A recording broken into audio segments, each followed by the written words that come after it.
Hello మామ, నిజంగా చెప్తున్నా, చాలా డేస్ అయిందన్నమాట మనం సైకిల్ రైడ్ చేసి. అయితే చాలా డేస్ అంటే చాలా డేస్ కాదు, కొన్ని ఇయర్స్ దాటిపోయింది, కొన్ని సంవత్సరాలే దాటిపోయింది. ఎప్పుడో చిన్నప్పుడు నడిపిన, ఇప్పుడు మళ్ళీ ఇక్కడ లండన్లో చాలా ఇయర్స్ తర్వాత ఇప్పుడు నడుపుతున్నా మామ.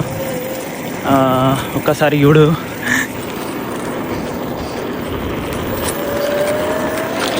ఏంటంటే మళ్ళీ ఛార్జింగ్ మనకి ఇక్కడ మీటర్ కనిపిస్తుంది కదా, డైరెక్ట్ వెళ్తుంది అన్నమాట మనకి రేస్.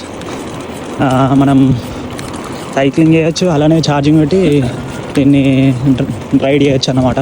లండన్లో ఇక్కడ యూకేలో సైకిల్ రైడ్ చేయడం అంటే చాలా కామన్ మామ. మనం ఇండియాలో బైక్స్ ఎట్లా కామన్గా నడుపుతామో ఇక్కడ సైకిల్స్ అట్లా యూజ్ చేస్తారనమాట. ఇక్కడ వాళ్ళు ఎక్కువగా ఫిజికల్ ఫిట్నెస్కి ప్రిఫరెన్స్ ఇస్తారు మామ. నాకు ఈ సైకిల్ రైడ్ చేయగా మాత్రం చాలా మంచి అనిపించింది మామ. ఒక్కసారి బ్యాక్ పోయినట్టు అనిపించింది, చిన్నప్పటి జ్ఞాపకాలన్నీ గుర్తొచ్చినాయి అన్నమాట. సో అంతే మరి, టేక్ కేర్.